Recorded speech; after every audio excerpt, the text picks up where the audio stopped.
navegar aí. Pode. Ixi, meu negócio fala aqui agora. O negócio fala. Não sei se vocês ouviram, mas o computador falou aqui. Hã? Agora ele gravando pergunta, Simone, ele Tá pergunta, gravando. continuar na reunião. Aceitar, Pode, né? pode clicar em continuar. Beleza. Vamos Oi, lá? Acho que já está. Alguém Oi, Oi, fala Shirley. Tudo bem, queridas?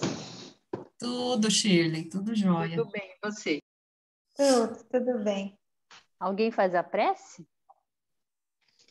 Vou fazer então, tá? Beleza. No final, daí alguém faz também. Uhum. Então, nos colocando em conexão com o nosso Mestre amado, que sempre conosco, nos auxiliando, nos amparando, que possa, nesses momentos, trazer uma compreensão maior dos estudos que vamos realizar aqui, que esse Mestre amado, em que desejamos tanto alcançá-lo pela sua exemplificação, por ser o caminho, por ser, como ele mesmo disse, a verdade e a vida, que esse Mestre amado esteja cada vez mais próximos a nós todos. Sejamos nós intuídos pelo seu amor, pela sua vibração de paz, de harmonia. Jesus, nos ampare. Ampara toda essa humanidade em sofrimento, em ignorância, e que muitas vezes, perdida, essa humanidade em que tantos estão perdendo a sua vida carnal nesse momento, mas que sejam todos amparados, que todos esses pacientes do Covid possam ter suas dores amenizadas, se recuperar, ter as suas oportunidades, mestre, de viver aqui nesse mundo e de progredir. Jesus nos ampare, hoje e sempre, nos dê a paz e fique conosco, mestre. Que assim seja. Beleza, Simone, que prece mais linda. Vamos lá. Ó, nós estamos no sexto capítulo, né? Que fala do rapto. E a Simone, ela deu a última aula. A gente vai só dar uma lembrada na história para a gente começar. Eu estou com um livro novo. Quem está com o livro novo, né? A página vai ser a 86, no primeiro, segundo, terceiro, quarto, quinto parágrafo da página 86, quem está com o livro novo. Quem está com outros livros, eu vou começar naquele parágrafo que fala assim, ó, ficando a sós, o senador submergiu-se no mar profundo. Não sei como é que vocês estão aí. O meu é página 103. O meu Achou, também. Ana? O meu é 103 também, gente. Mas o meu é desse aqui, ó. Isso, igual o meu, Simone, antigo. Então estamos juntos aí, Ana. Beleza. Junto. Todo mundo já... todo mundo se localizou? Localizou aí? Elisete, Cida, Sim. Marli. Já. Tá tudo ok. Certo. Shirley, Ok. Rosa, Malu, Rosângela, Marlene, todo mundo ok? E a Deise também. Beleza, então vamos lá. Ó, então, o rapto foi concluído, certo? Simone comentou na aula passada. E estamos aqui numa situação que o senador está aqui inquieto, né? E receoso. Já tivemos a história do rapto, o André de Gioras combinou tudo com a Semele, a empregada, que foi colocada por Gioras justamente para fazer esse rapto. A Semele como a gente diz no nosso vocabulário lá, SIC, segundo informações colhidas, se afeiçoou ao menino, mas não era, né? Foi inserida na casa para que ocorresse isso. Então, durante o planejamento, foi combinado entre eles que vestissem roupas romanas para se aparecer aí alguém que visse os dois, né? Não recaísse sobre a raça, né? A raça judia, as insinuações sobre o rapto. Alguém quer falar mais alguma coisa aí desse começo da aula passada? Lembrei também de uma coisa que eu acho que eu até comentei na aula passada. É engraçado porque assim, a gente sabe que o Sulpício Tarquínio, que é o lictor de Pôncio Pilatos, ou seja, é o braço direito, né? Vive com ele, janta na casa do Pôncio Pilatos, ou seja, tem uma liberdade aí, tem um acesso e uma convivência mais restrita aí com o governador, certo? E durante o rapto, era noite, estava escuro, ele viu as roupas romanas e ele ouviu duas palavras, né? Nosso segredo. E foi o que a gente ficou inferindo, né? O que a gente inferiu, assim, era um judeu que estava falando o nosso segredo. E aí eu fico perguntando, Sulpício não conhece a voz de Pilatos? Outra coisa que a gente infere aí, quando ele ouve essas duas palavras, ele não tem sotaque? Ele estava falando em que língua? Ele estava falando em romano? Ele estava falando em aramaico ou em hebraico? Entende? Não se sabe. Então ficou esse aí. Então parece que esse fato aí, esse pormenor, né, do som da voz, se tem sotaque ou não, mesmo que falasse contra a presença do Pôncio Pilatos na cena, o Sulpício Tarquínio, a gente vai ver mais para frente, ele vai anular esse fato. Deu para entender o que eu estou querendo falar? Uhum. Beleza. Então, vamos lá. Vamos dar sequência, então, a essa cena aí e essa situação. Ficando a sós, o senador submergiu-se no mar profundo de suas inquietações e receios. Justamente Fora quando o áudio que não tem. Justamente quando contava regressar a Roma, eis que surge o inesperado, com piores características que a própria moléstia da filha, tantos anos suportada, com serenidade e resignação, porque agora era o rapto inexplicável de uma criança, envolvendo sérias questões da moralidade de sua casa e a própria honra da família.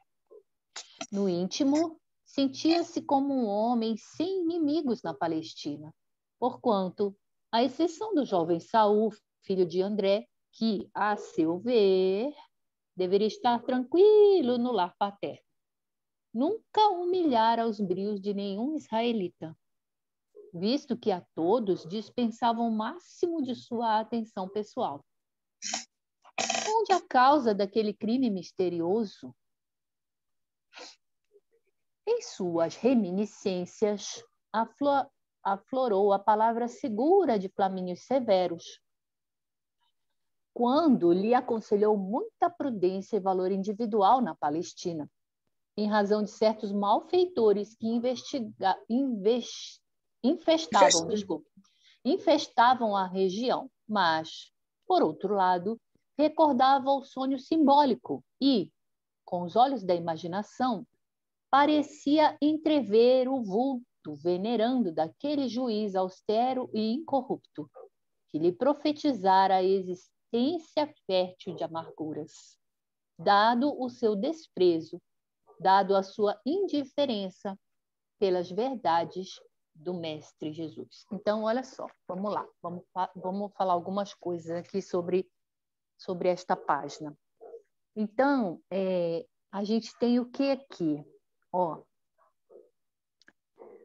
foi inclusive a Simone que deu a aula do justo encontro, né, com Jesus, e ele negou tudo e ficou indiferente. Esse seria um caminho.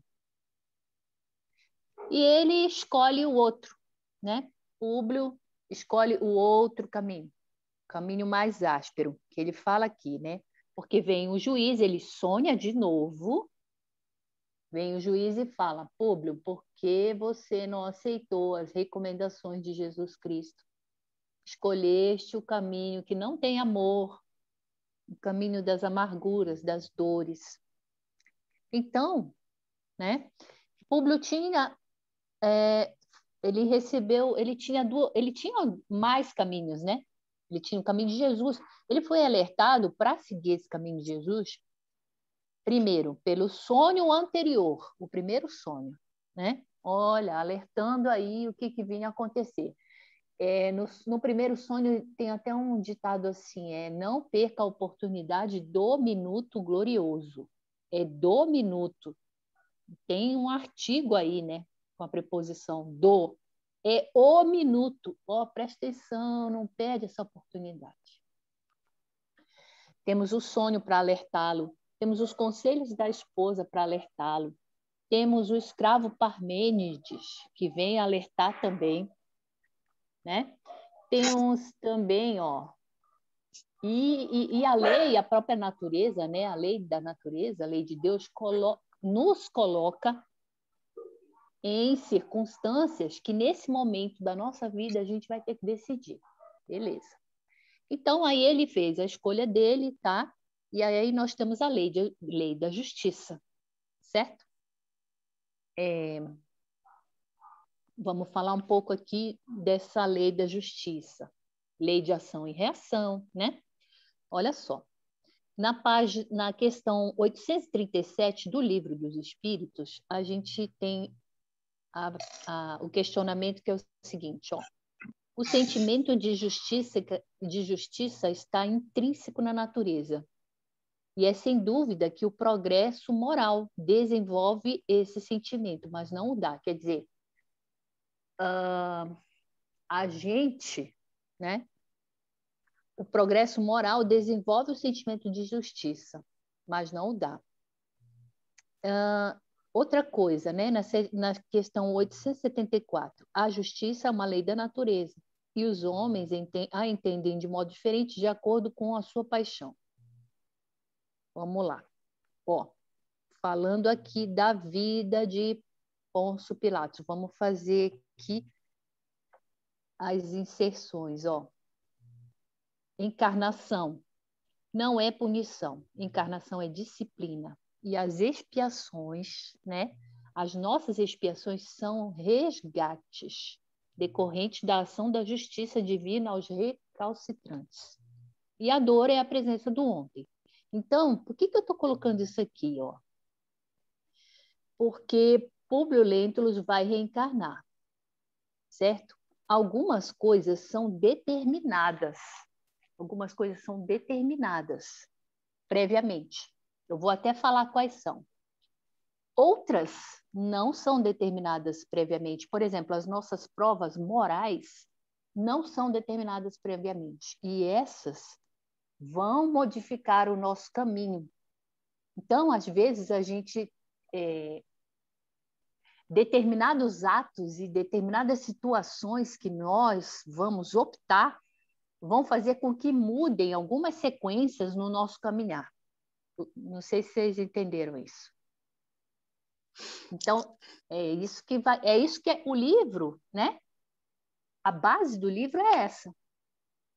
A mudança nas provas de Públio Lentulus de acordo com as ações prestadas. A base do livro é essa, né? Então, olha só. Isso aqui eu peguei, era um compêndio que tinha lá. Tem no Ação e Reação, tem Evolução dos Mundos, Livro dos Espíritos, então tem um parágrafo de cada um, tá? Olha as coisas interessantes aqui. Tá, eu já falei sobre reencarnação, né? Olha só isso aqui interessante. Determinismo. A programação, né, para a nossa encarnação consiste num planejamento sumário, um planejamento resumido. O que vai incluir nesse planejamento aí de um modo geral? Profissão, casamento, duração corporal da vida, prole, posição social. E essas escolhas geram uma espécie de destino, entre aspas.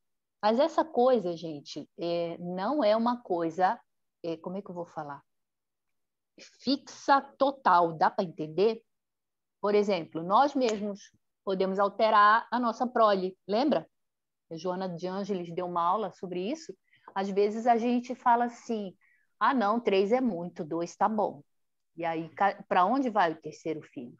Então, às vezes, a gente muda algumas coisas, mas esse básico aqui, ele é um certo determinismo na nossa vida, tá bom? Olha só que interessante, né? Casamento também a gente pode alterar, né? Não tá dando certo mais, eu vou separar. Tá bom, separa. Então, vamos lá. Agora, olha o que falam para a gente aqui, né? Existe uma larga faixa de opções e riscos no nosso caminhar, pois o espírito tem o livre-arbítrio. Aonde? Nas nossas opções morais. Certo? Mais aqui embaixo um pouquinho. O livre-arbítrio gera consequências e nossas escolhas determinam um sem número de acontecimentos futuros.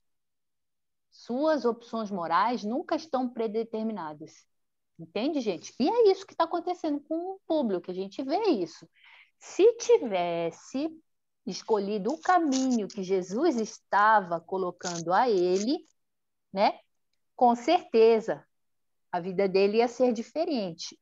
E a vida dele e dos que estão ao lado. Porque quando a gente assume compromissos em família, a gente também serve de, como é que eu vou falar? Vem associado, sabe? Por exemplo, vamos ter todo esse problema aí, estamos com um rapto.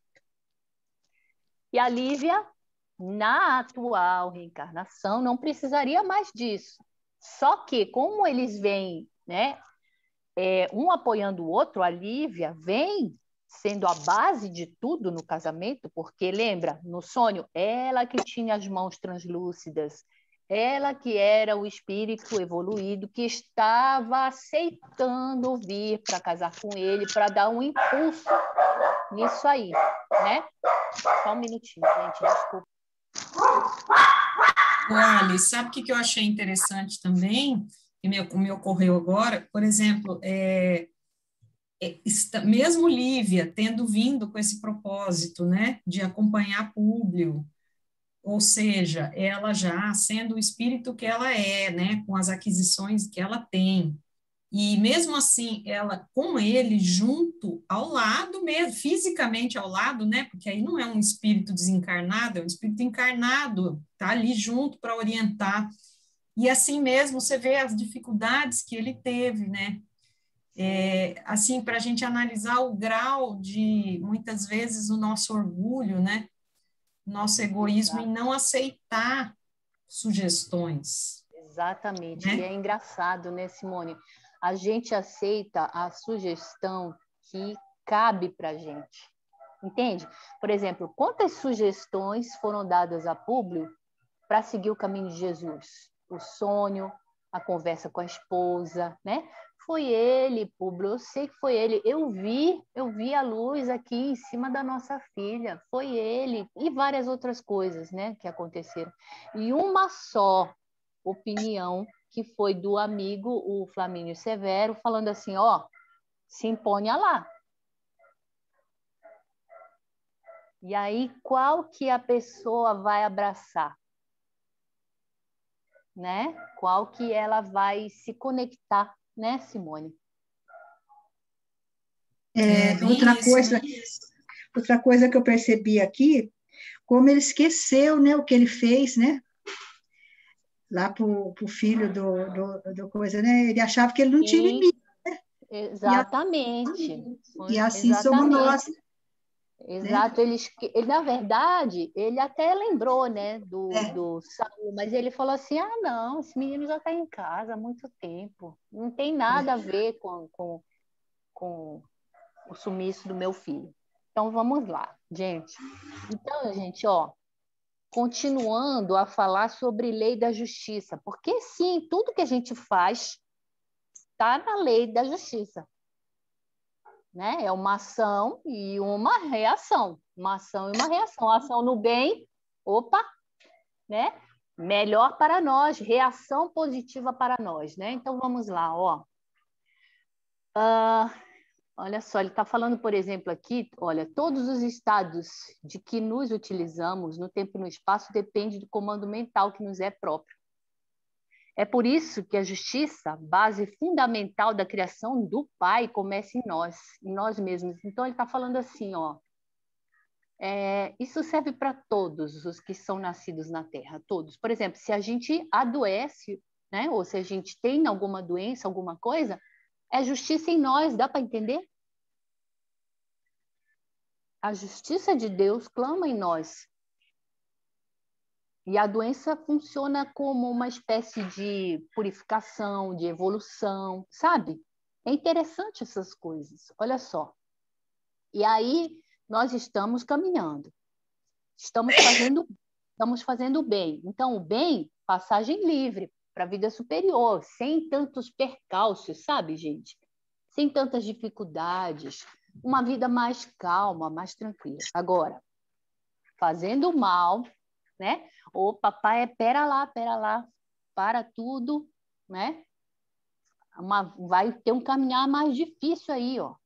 Nós vamos ter que ter umas paradas, não. Vai para o planeta Terra, lá é planeta de exilados. Então, né? Vão para lá para o planeta Terra, porque vocês não estão caminhando assim no bem total e o caminho não vai ser reto e livre, não. Vai ter que ter umas paradas e uma existência fértil de amarguras. E não é isso que está acontecendo com Públio Lentulus? Isso está em ação e reação, né? No capítulo 19 de Francisco Cândido Xavier, beleza? Daí, gente, a gente fica perguntando, né? O Públio está lá, amargurado, chorando, né? E perguntando, onde a causa desse crime misterioso? Eu sou tão bom, eu nunca, né? Humilhei os brios de nenhum israelita. E aí a gente vai para a história. E a gente fica pensando, gente, e a dominação romana? O que o romano está fazendo lá em Israel, na Palestina? Em torno de 64 a.C., nós temos a invasão romana, né? A Síria passa a ser anexada ao Império Romano. Então, eles estão ali expandindo o território. E o forte exército romano ele vai expandindo, é belicoso. E o que acontece? À medida que ele vai expandindo territórios, ele vai trazendo homens de outros povos, de outras raças, para compor o exército romano. Então, o exército deles é um exército constante de 400 mil soldados. E à custa de quê? De escravidão de outros povos. E vai expandindo o território. E aí a pessoa pergunta, né? Mas por que esse mistério, esse rapto tão misterioso? Tem mais coisas aí, né? E aí nós vamos ter o quê? O conflito. A gente sabe, né? Na história eles falam para a gente das guerras entre judeus e romanos. E aí nós vamos ter as guerras, né? O que Roma faz? Nomeia um idumeu para rei da Judéia. O idumeu a gente sabe, né? O Herodes o Grande, que fica governando a região da Judéia, ele é idumeu, então está mais embaixo, mais ao sul, na Palestina, a Idumeia. E de 37 a.C. até 4 DC, quando se deu a morte de Herodes o Grande, nós temos a dominação aí de um idumeu na região da Judéia, e a gente sabe que os judeus eles não aceitam, né? Outros, mesmo que sejam de Israel, eles não aceitam que que tivessem um governador de outra nacionalidade na Judéia. A gente sabe dos conflitos civis que existem na Palestina, né? Judeus contra samaritanos, por exemplo. Então, essa nomeação foi uma das causas dos conflitos. Depois, pesada carga tributária dupla. E aí eu tenho os impostos, tanto do sinédrio, né, quanto o imposto que vem agora dos romanos. Quer dizer que, além de eu pagar o imposto para o sinédrio, para os saduceus, para os fariseus, agora eu vou ter que pagar para o romano também? Também. Impostos altos, pesados.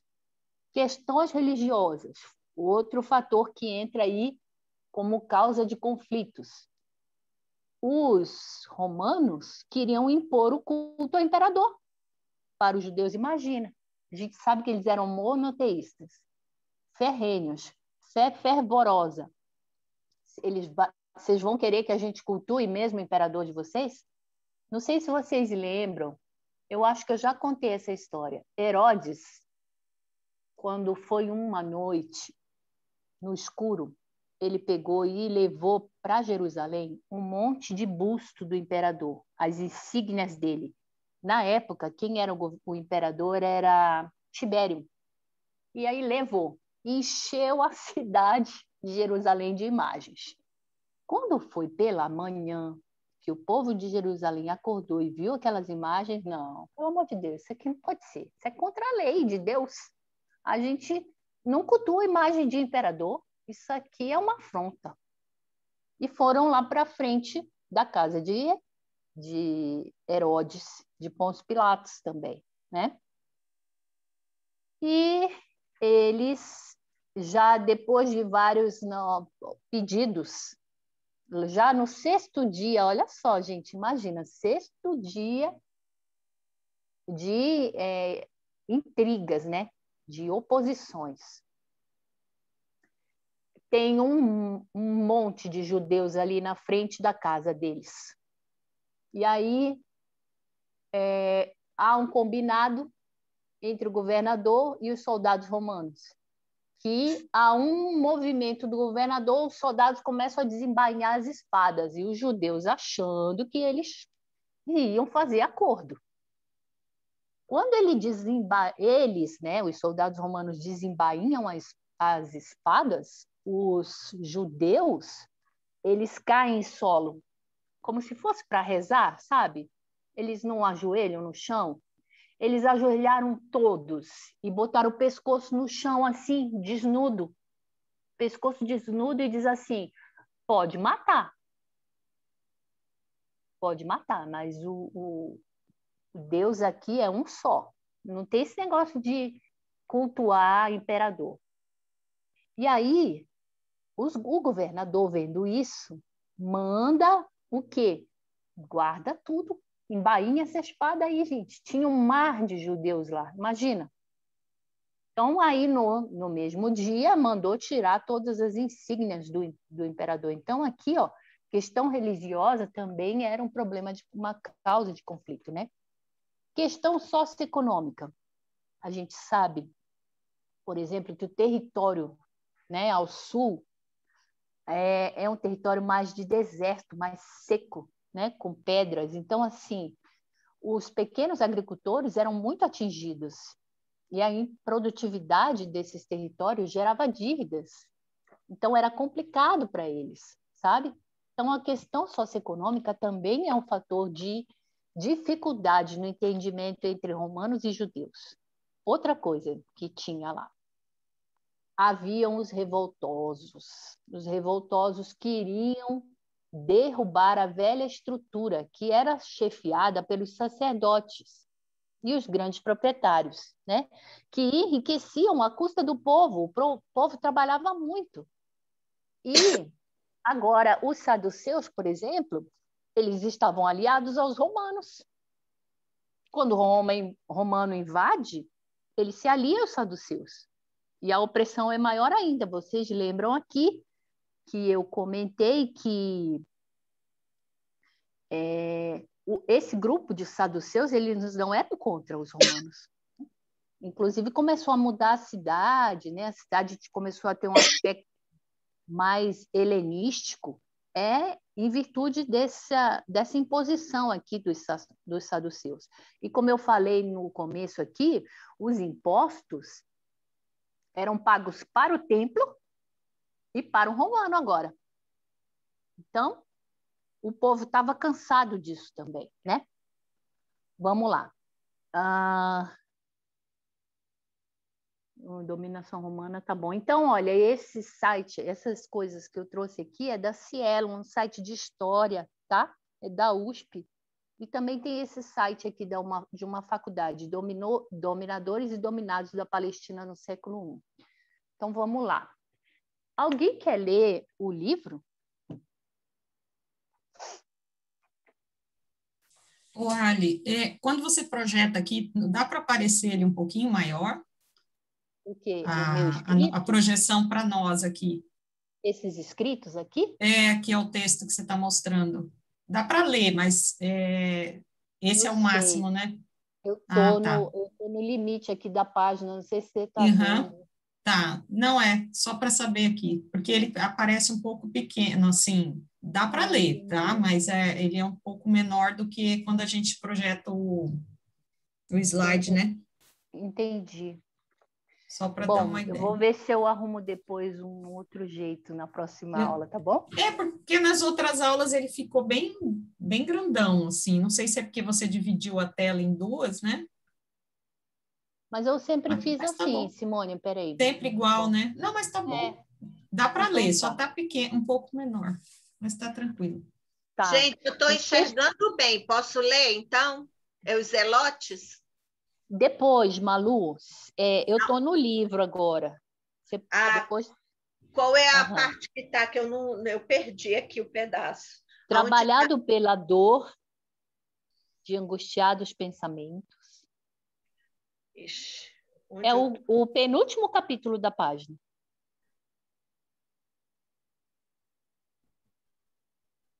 Final? Trabalhado pela dor. Eu não estou achando. Porque eu Você estava... quer ler, Maria, pra gente? Ou a Deise? Eu leio, eu vou ler aqui mais um pedacinho, depois outros continuam, tá? Beleza. Trabalhado pela dor de angustiados pensamentos, debruçou-se à mesa de trabalho e deixou o orgulho ferido chorar-se copiosamente, considerando a sua impotência para conjurar as forças ocultas e impiedosas que conspiravam contra a sua ventura, nos caminhos ensombrados do seu doloroso destino. Alta noite, procurou desabafar o coração junto à carinhosa solicitude da esposa, trocando ambos as suas lamentações e suas lágrimas. Públio, exclamava ela com a ternura característica do seu coração, procuremos reanimar nossas energias em favor de nós mesmos. Nem tudo está perdido.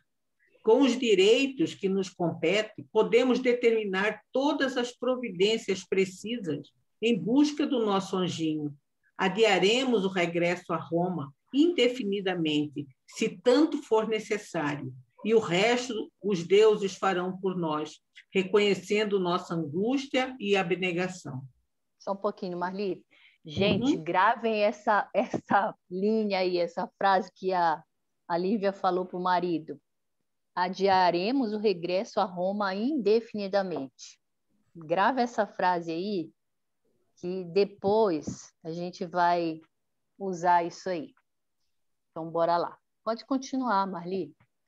Gente, só rapidinho. Vocês entendem agora por que quando vem como é que eu vou falar? Aquela comissão de romanos entrando na Palestina no primeiro dia, a gente consegue agora entender a pedrada? Sim. Gente, sim. O Saul era um garoto, 18 anos. Estou com os nervos à flor da pele. O que esses filhos da mãe vêm fazer aqui na minha casa? É, né? Ó, com certeza. já vem dominar a gente, já vem impor. E eles estavam cansados, né? Estavam cansados de tanta humilhação, de escravidão, de imposição, de matanças, né? Porque para você guerrear, para você invadir um território, vem tudo junto, né?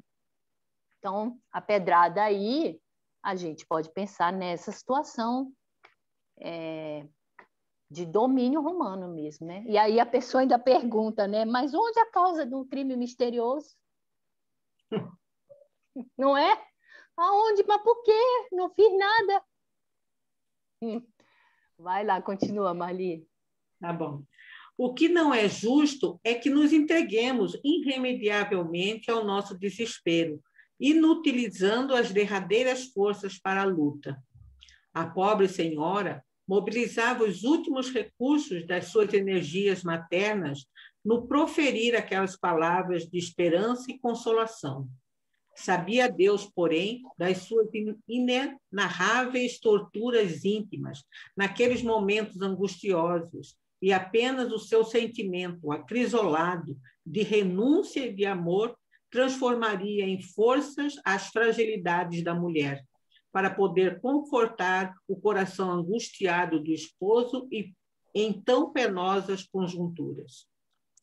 Sim, minha querida, farei tudo o que estiver ao meu alcance para esperar a providência dos deuses, disse o senador, mas ao menos mais ou menos reanimado em face do valor de que lhe dava a ela testemunho. O dia seguinte decorreu nas mesmas expectativas angustiosas, com os mesmos movimentos incertos de buscas infrutíferas. À noite, segundo prometera, lá estava Sulpício Tarquínios, esperando o seu momento decisivo. Após o jantar, a que Lívia não pôde comparecer, em virtude do seu profundo abatimento físico, Plúbio recebeu o lictor com toda a intimidade, ali mesmo no triclínio, em cujos leitos macios ambos se estiravam para a palestra costumeira. Então, ainda ontem, exclamou o senador, dirigindo-se ao suposto amigo, despertaste o meu paternal interesse, falando-me de tuas observações pessoais, que somente hoje me poderias transmitir. Assim, readiguiu o lictor com fingida surpresa. É bem verdade que desejaria solicitar vossa atenção para as ocorrências misteriosas desses últimos dias. Tendes algum inimigo aqui na Palestina interessado na continuidade de vossa permanência em regiões pouco adaptáveis aos hábitos de um patrício romano? Tá, só um pouquinho, Marli. Então, olha só. O Públio, numa noite anterior, falou assim, olha, eu tenho umas ideias aqui. Eu posso te ajudar com algumas coisas. E aí, mas eu não posso te falar hoje não, só amanhã. Então, esse amanhã chegou. É o que a Marli acabou de ler. E o Públio estava esperando, né, essa conversa com o Sulpício. Então, olha só, né? Então, tendes aqui algum inimigo na Palestina? Então, eu trouxe toda aquela parte da história. E a gente também não pode esquecer de Saul e André de Gioras. E, pensando nisso, a gente lembra dos Zelotes, né? Quem que eram os Zelotes? Era uma seita judaica, era radical, que teve o seu início, o berço deles, eles eram extremamente belicosos, eles eram extremistas. O berço deles foi na Palestina, na região da Galileia, aonde estava o senador Públio, né? Então, a Galileia é o berço dos Zelotes. Eles estavam esperando um Messias guerreiro, acreditavam, sim, na luta armada contra os romanos, certo? Eram também chamados de sicários, porque eles tinham uma sica que eles andavam com ela embaixo da túnica. Inclusive, a gente sabe lá na Boa Nova que Simão, o Zelote, né, tinha uma sica no momento que Jesus foi preso. Quando Judas dá um beijo em Jesus, Simão o Zelote pega da sica e corta a orelha de Malcolm. A gente já falou disso também aqui na história, né? E Jesus vai lá e põe a mão na orelha, cicatriza a ferida. Ele não põe a orelha no lugar, hein, gente? Isso é importante. Depois, quem quiser, eu posso falar. Ele não põe a orelha de Malcolm no lugar, ele só cicatriza o local na hora. Cicatrizou, pronto. E é a hora que Jesus fala: Simão, se com ferro feres, com ferro serás ferido. Então, né, temos aí um representante dos zelotes, né? Simão o Zelote, não Simão Pedro, hein, gente? Tem 2 Simãos aí, ou Simões, não sei. Então, olha só, eles eram extremamente extremistas, e aceitar César era violar a lei de Deus. Não, pelo amor de Deus, César aqui não. Então, nós temos alguns princípios dos zelotes, que eu acho que é legal a gente saber. Esses princípios, essas coisas dos zelotes estão aqui, nesse livro, Jesus, o Homem, de Alcione Moreno, no capítulo Na Época de Jesus. Então, olha só.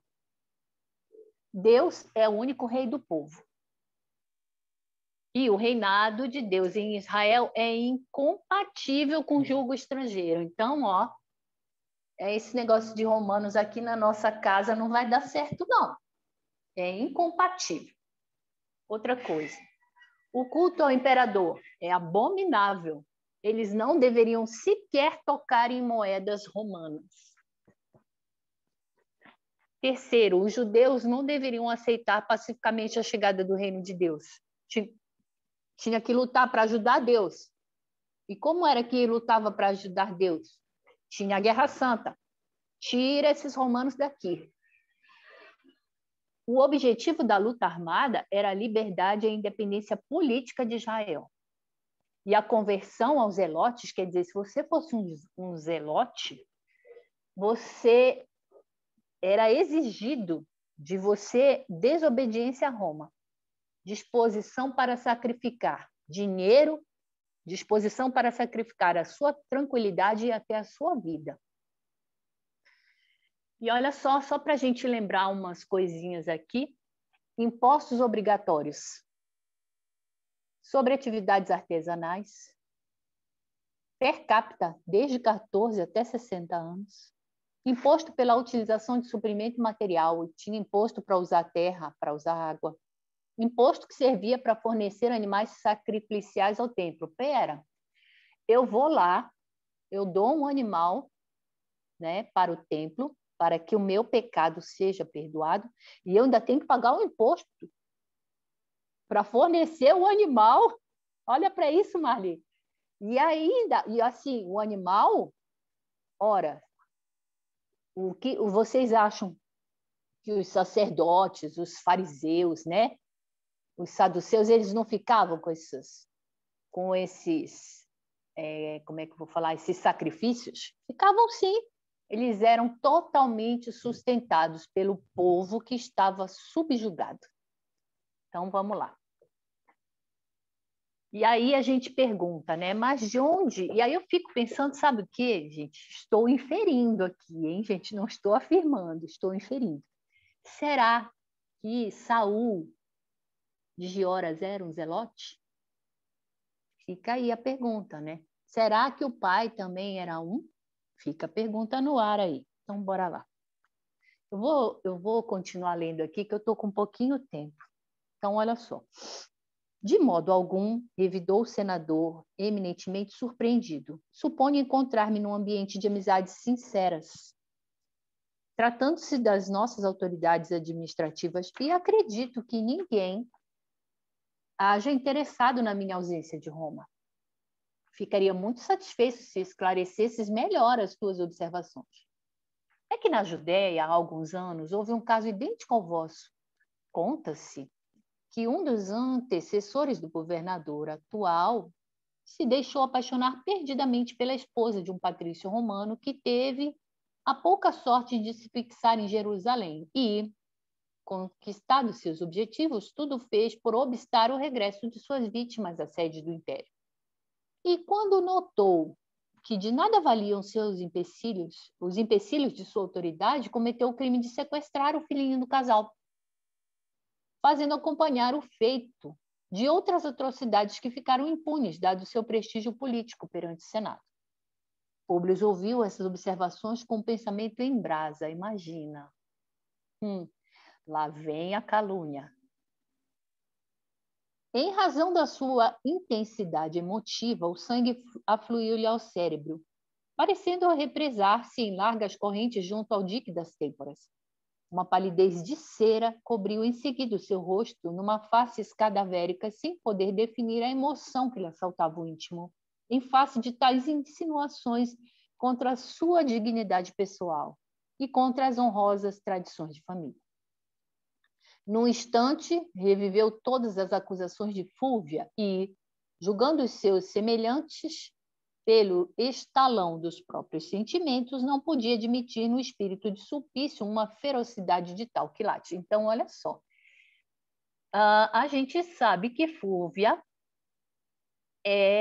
fez um plano com o Sulpício. Então, ela começou a calúnia antes. Quando eles vão se encontrar no jantar, não sei se vocês estão lembradas, quando eles tiveram um jantar, e Pôncio Pilatos se declarou para Lívia, os dois que estavam caminhando juntos ali no jardim viram a cena e inferiram o que eles queriam inferir, o que eles quiseram inferir, né? E Fúlvia, no dia seguinte, já foi lá falar da esposa. E agora vem de novo esse outro. Mas a gente sabe, eles são parceiros, né? Então, bora lá. Cadê?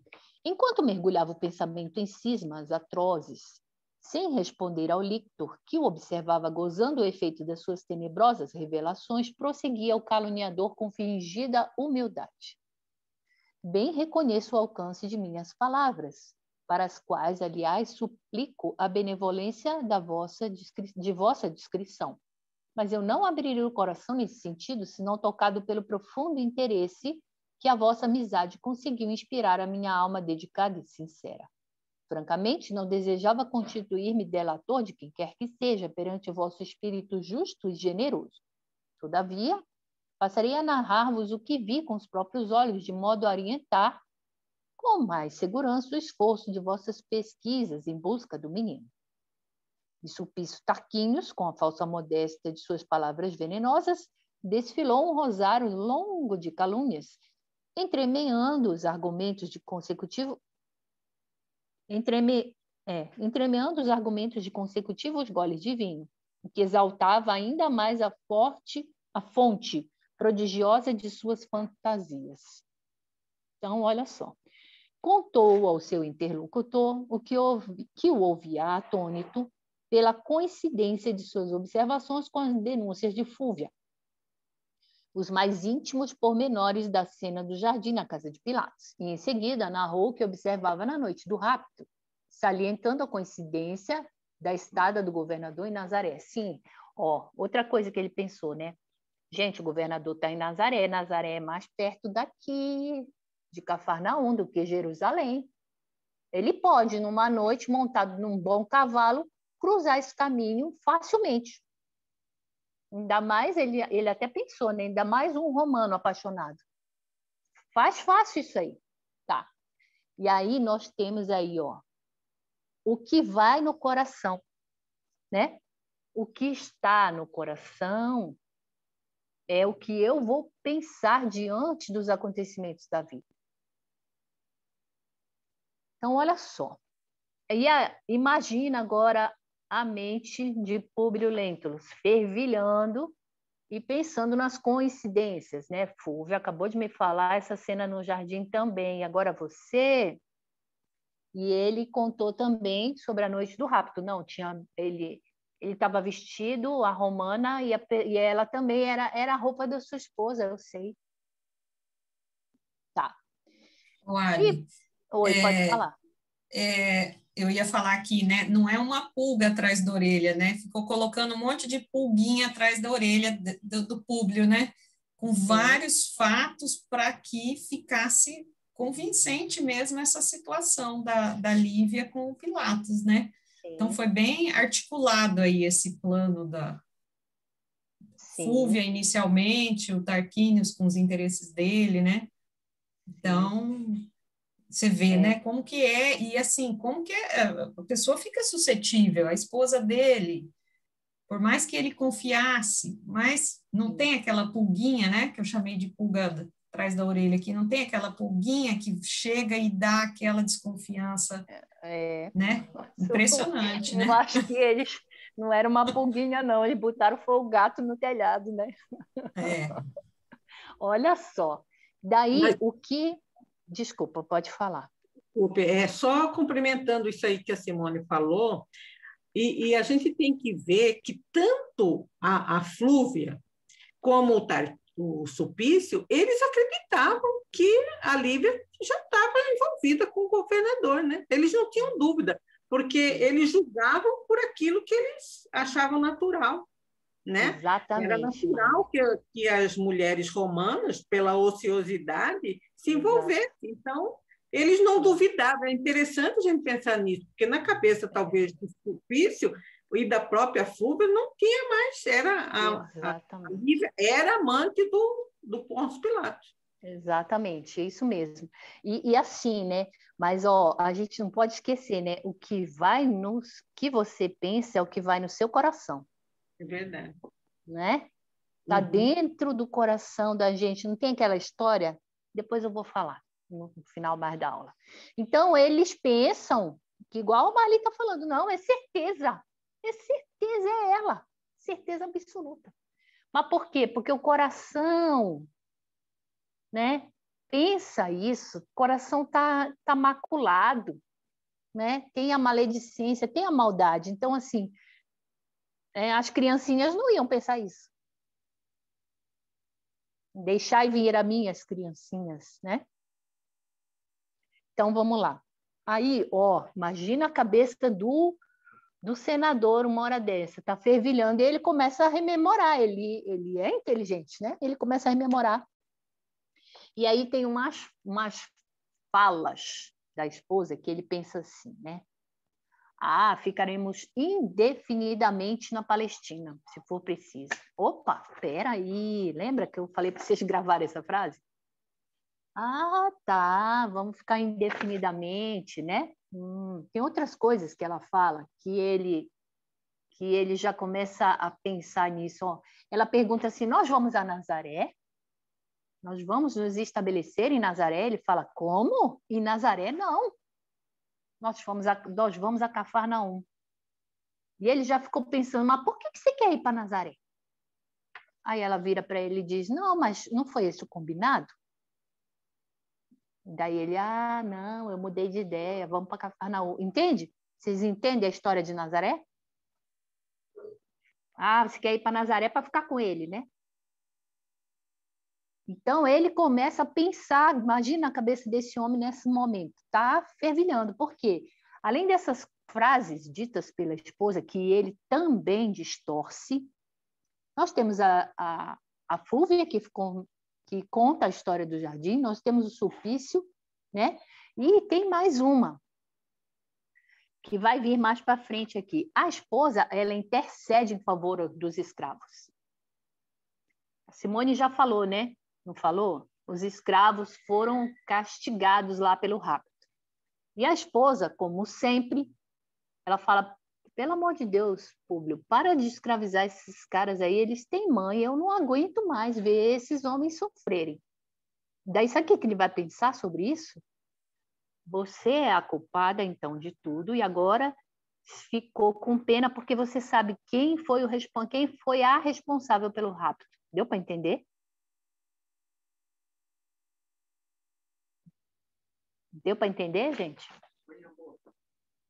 Então, olha só. Sim, deu para entender, sim, a ideia, né? Quer dizer, ela estava como se ela tivesse arrependida, né? Ela não aguentava ver os escravos serem chicoteados, como se ela tivesse a culpa, né, de ter Exatamente. acontecido esse rapto aí, né? Exatamente. Né? Então, bora lá. O senador ouvia ali a narrativa ocultando, a muito custo, o seu espanto doloroso. A prevaricação da esposa, segundo aquela denúncia, era um fato indubitável. Entretanto, ele queria acreditar o contrário. Gente, mas deixa eu falar só um pouquinho da calúnia. Rapidinho. Eu fiz só um resumo aqui sobre calúnia, né? Calúnia, no dicionário, é invenção. É mentira. Então, às vezes, você pega uma ponta lá de verdade, ou uma coisa que aconteceu mesmo, e você, por essa ponta, você distorce tudo e faz o cenário e o contexto que você quer. Deu para pegar assim? Então, bora lá. Então, muitos acontecimentos históricos provêm da calúnia bem urdida. O que vai no espírito de um caluniador? É um espírito enfermo. É um espírito que está amargurado, né? É um espírito que tem inveja e pequenez. Então, olha só. Na história, gente, eu coloquei só alguns, mas com certeza tem muitos acontecimentos na história que a base é a calúnia. Herodes o Grande assassinou Mariane, que é a esposa dele, a esposa legítima, que ela era realmente neta, né? Neta de reis, ela era o sangue nobre dos judeus, ela era a neta de Hircano, não sei se vocês lembram. Então, ela era sangue judeu e por causa do casamento com ela que ele conseguiu permanecer mais no trono. E ela foi acusada de adultério. E ele manda matar, Herodes Grande manda matar a esposa. Então, olha só. E a esposa é inocente, tá? Divaldo Franco, nessa psicografia aqui, que foi lá em Salvador, no Centro Espírita Caminho da Redenção, ele fala que a Mariane era inocente, tá? Nero acusou os cristãos de colocar fogo em Roma. Jesus e o Sinédrio. Jesus foi totalmente caluniado. Allan Kardec também. A vida do Allan Kardec, no final da vida dele, é uma vida mais difícil, né? Ele perde o emprego, ele foi caluniado também. Os inquisicionados, quantas calúnias não tem na época da Inquisição? Outra coisa que eu lembrei também agora, noite de São Bartolomeu, calúnia, eles iam fazer o casamento de um protestante com uma católica. A católica era a filha da Catarina e o protestante era um rei lá da Espanha. E aí, uma calúnia bem urdida, né? Acontece esse massacre aí, massacraram um monte de protestantes lá em Paris nessa época aí, na noite de São Bartolomeu. Então, o que se deve fazer diante da calúnia? Divaldo vem nos ajudando aqui. Silencia, porque o silêncio não é a resposta que o caluniador espera de ti. Olha que interessante isso. Tem importância as acusações, calúnia vai ter mesmo, um monte, né? Ora por eles, orar pelos caluniadores, porque são almas enfermas, lembra? Divaldo trouxe isso para a gente. Sorri e ajuda e distribui alegria e bondade, tá? Então, vamos agora passar para a parte do julgamento. Por que a gente escolheu, né, falar de julgamento? Porque agora é com base nisso que Pôncio Pilatos vai conduzir a vida dele e da família dele, né? Então, vamos lá, ó. Durante todo o tempo da vida conjugal, Lívia manifestara o mais pronunciado retraimento dos ambientes sociais, vivendo tão somente para ele e para os filhinhos. Era a sua palavra criteriosa e sincera que o seu espírito ia buscar as necessárias inspirações para o êxito nas lutas da vida. Mas aquela denúncia lhe atordoava o coração e anulava todos os fatores da antiga confiança. Além disso, penosas coincidências vinham ferir o seu raciocínio, despertando-lhe amarguradas suspeitas no íntimo da alma. As coincidências são essas frases aí que eu comentei, né? Que ele fica pensando, não, mas ela falou essas coisas, entende? Pega uma verdade e distorce de acordo com o que vai no seu coração e começa a julgar o outro. E a gente é bem de fazer isso, né? Então, bora lá. Julgamento errôneo.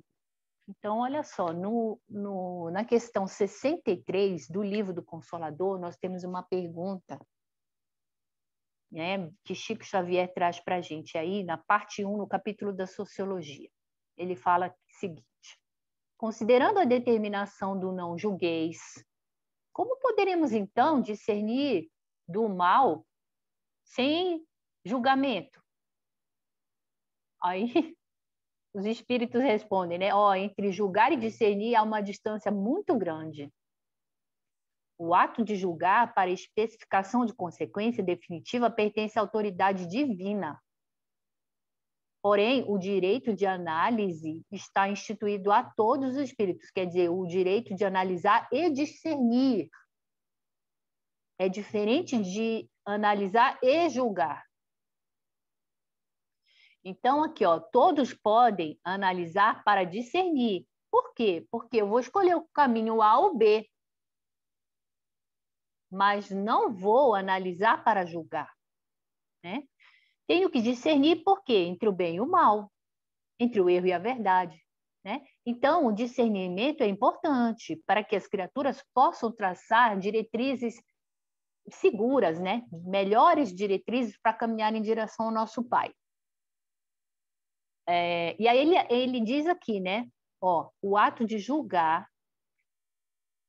para especificação de consequência definitiva. Se eu estou julgando alguém, eu preciso dar uma consequência. Quem julga é juiz, né? Não somos nós. E o juiz aqui da Terra, né?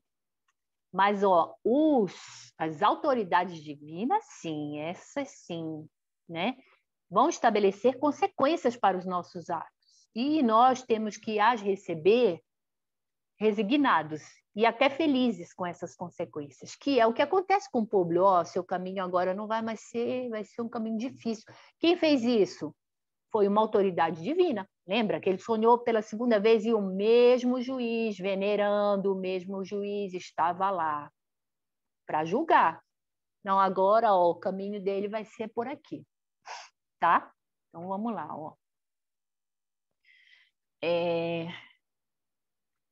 sim, eu ainda estava falando um pouquinho aqui, né? Eu já disse isso, né? Julgamento. O que contamina o homem é o que sai da boca, porque vem do coração. Isso é uma frase de Jesus, né? Do coração, né, vêm os maus pensamentos, os adultérios, os furtos, os falsos testemunhos, as blasfêmias. O que sai da boca macula e torna um homem impuro. Então, pureza de coração é inseparável de simplicidade e humildade. Por isso que Jesus chama a infância por emblema da pureza, né? Isso está no Evangelho segundo o Espiritismo, no 8º capítulo. Então, assim, a gente julga, e Públio está julgando também com o que ele tem dentro dele, no coração dele, né, gente? Então, bora lá.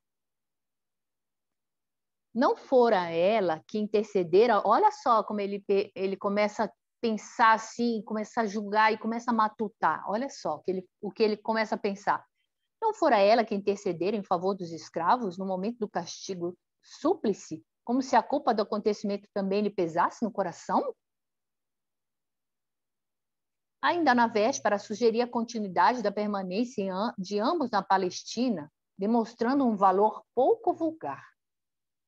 Não seria isso um gesto de suposta consolação para o marido ultrajado, visando prosseguir na Ásia Menor indefinidamente, obedecendo a intuitos inconfessáveis, né? Então, é o que a gente fala, né? O que Jesus fala, o reino de Deus é para os que têm um coração puro, semelhante a essas criancinhas, deixem que elas venham a mim.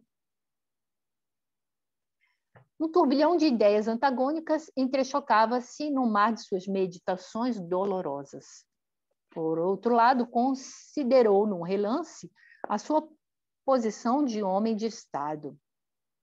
as responsabilidades austeras que lhe competiam no organismo social, o cargo proeminente, as severas obrigações a que se consagrara no mecanismo das relações de cada dia, o orgulho do nome e as tradições de família reuniram a energia precisa para o domínio das emoções do momento e, escondendo o homem sentimental que era por natureza, para tão somente revelar o homem público, teve forças para exclamar. Sulpício, agradeço teu interesse, desde que as tuas palavras sejam reflexo da tua generosidade, mas devo considerar perante o conceito que acabas de expender sobre minha mulher, que não aceito nenhum argumento que lhe fira a dignidade e austera a nobreza, predicados esses que ninguém mais que eu deve conhecer. Foi só da boca para fora, porque ele podia realmente acreditar nisso que ele falou, que era verdade. Então, assim, tudo, como o próprio Chico fala aqui, né? Tudo caiu por terra, né? Ó, a antiga confiança, todos os fatores, todas as coisas que a Lívia fez, que a Lívia se posicionou, caiu tudo por terra. A entrevista no Jardim de Pilatos, a que te referes, foi por mim autorizada. E as tuas observações na noite do rapto não estão bem definidas, dado o caráter positivo que se requer das nossas investigações. Então, olha só, o que a gente também fica pensando, né, no caso do Públio, na personalidade dele, é que ele está aceitando tudo isso, está julgando a esposa, tudo que ela representou aqui, o próprio Chico falou, né, caiu por terra. E a gente está pensando o seguinte, esse homem é muito passional também. Ele é impulsivo, ele é passional, ele é assim, né? Não pensa muito, ele age. E já ficou, vamos dizer, como diz o outro, tá com raiva. Então, bora lá. Assim, pois, agradeço-te a dedicação em meu favor, mas a tua opinião abre entre nós, doravante, uma linha divisória que a minha confiança não mais ousará transpor. Ficas assim dispensado do serviço que te retinha junto de minha família, mesmo porque a perspectiva da minha volta a Roma se desvaneceu com o desaparecimento do pequeno. Não poderemos regressar à sede do Império enquanto não lograrmos o seu reaparecimento ou a certeza da sua morte. Desse modo, eu seria imprudente exigindo a continuidade dos teus préstimos em Cafarnaum, sacrificando decisões de teus superiores hierárquicos, razão por que serás demitido de minha casa sem escândalos que prejudiquem a tua carreira profissional.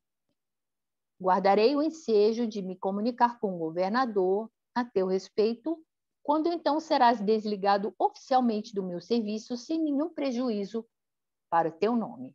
Vês assim que, como homem de Estado, eu agradeço o teu interesse e sei apreciar a tua dedicação, mas como amigo, não me é mais possível depositar em ti o mesmo grau de confiança. O lictor, que não esperava semelhante resposta, ficou lívido no seu indisfarçável desapontamento, mas atreveu-se ainda a revidar fingidamente. Senhor senador, chegará um instante em que havereis de valorizar o meu zelo, não só como servidor de vossa casa, mas também como um amigo desvelado e sincero. E já que não tendes outra recompensa melhor que o desprezo injusto, para corresponder ao meu impulso de amizade, é com prazer que me sinto desligado das obrigações que me prendiam junto de vossa autoridade. Em seguida, Sulpício pronunciou algumas palavras de despedida, a que Públio respondeu secamente, atormentado pelos mais profundos desgostos. No silêncio do seu gabinete, examinou o quanto de energia as circunstâncias haviam exigido do seu coração em tão penosas conjunturas. Bem reconheceria que adotara para com o lictor a atitude mais conveniente e consentânea com a situação, mas no íntimo guardava angustiosa incerteza acerca da conduta de Lívia. Tudo conspirava contra ela, tendendo a apresentá-la ao seu coração de marido digno, como a personificação da falsa inocência. Naquele tempo ainda não se vulgarizara no mundo o orai e vigiai dos ensinamentos eternamente doces do Cristo. E o senador, entregando-se quase que totalmente ao império das amargas emoções que o acabrunhavam, debruçou-se sobre numerosos rolos de pergaminho, entrando a chorar convulsivamente. Bom, gente, ó, terminamos aqui, né, a aula da Joana. Da Joana, não, desculpa. Do Emmanuel. Agora